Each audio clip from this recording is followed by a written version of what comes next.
What's up, everybody? So today it's raining outside.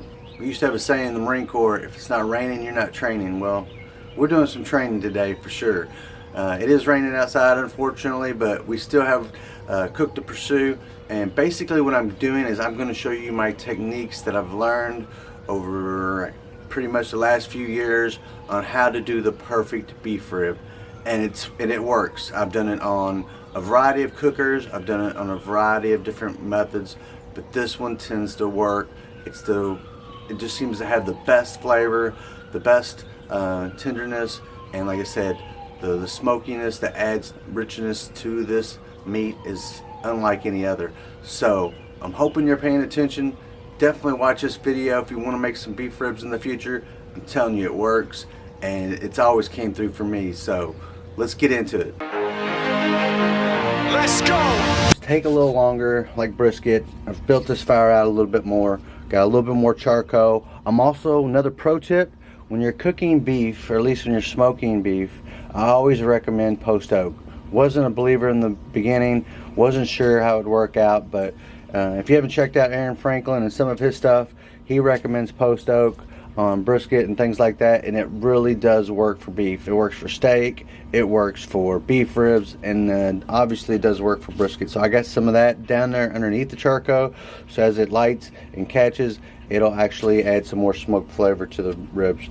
But like I said, I'm gonna go ahead, get this built out, get this started, and then we'll lay in the next steps so you can see how I'm setting this up. And like I said, I'll show you some other tricks and tips and tricks along the way that if you want to make some awesome beef ribs, you'll want to follow this.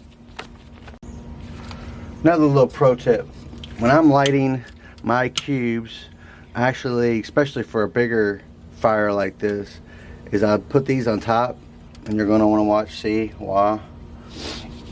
Space them out just a little bit, and it's because I'm going to essentially put the chimney on top of this. Not only do these help obviously catch the charcoal down below a little bit, but they also help with obviously catching the charcoal chimney, which I'm getting ready to put on top of here. So, and these are some new cubes that I'm trying out. They're really just like compressed cardboard, but they work. There's a lot of things out there that work. So see, I'm just putting my chimney on top there, get that catching, get all that charcoal going, and then we'll go from there. It's Prime 6 charcoal, in case you didn't know that. Once this gets going, I'll dump this out in here, and then we'll move on to the next step. So like I said, definitely stay tuned. Getting ready to add in some layers for you. Alright, as you can see, most of our charcoal's lit, so I'm just gonna go ahead, get that on there, and we'll get that, let that get rolling. I'll bring out a few tongs with me because the pile never works out just perfectly, and that's okay. But I'm gonna get this set up for basically a semi-indirect cook, and you'll see what I mean by that here shortly. And I'm definitely thinking this is going to be a great cook, because it always is. I've never had beef ribs turn out bad since I've been using this technique, and honestly I think they're fairly easy to make, but you know, some people struggle with them, some people don't. Again, this is going to be a little bit different than what I've done. Alright, so here we go. I don't actually have the Blaze half plate, so I'm using my Primo, but it works. It's worked for me several times. Another pro tip, make sure you cover your plates in aluminum foil. That'll prevent them from getting messy, and when they get stuff dripped on them, it's really easy. All you gotta do is then take off the aluminum foil. So just a little pro tip there, if you will. So here comes my little trick. Essentially, it's a water pan that I've placed underneath the ribs. A lot of people do this, but I'm getting ready to add some other stuff to it as well. Okay, I just added a little beef broth, and I'm also adding some Worcester. I know you're probably thinking it's a waste. I've heard the comments before. It doesn't work. There's no way. The science doesn't prove it. Well, I'm just telling you right now, my taste buds prove it. I've done it with just water.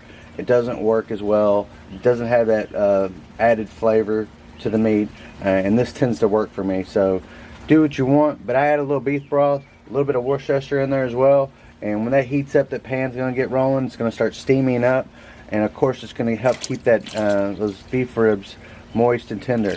And it's still going to add the smoke flavor to it. So it's like a combination of the best of both worlds.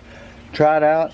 You'll see what I'm talking about a little bit later when these get done. I'm telling you, it's a true and tried practice that I've done multiple times with beef ribs, and it always works for me. So stay tuned. Definitely more to come. Alright, so here we go. I got the beef ribs on there, as you can see. Basically, directly over that pan, as that pan begins to boil, and it'll help keep the meat tender from underneath. Another pro tip, at least I feel like it is, people say you have to get a cooker to the exact temp before you start rolling with your meat. I don't believe in that. My temperature is not up to where it needs to be right now.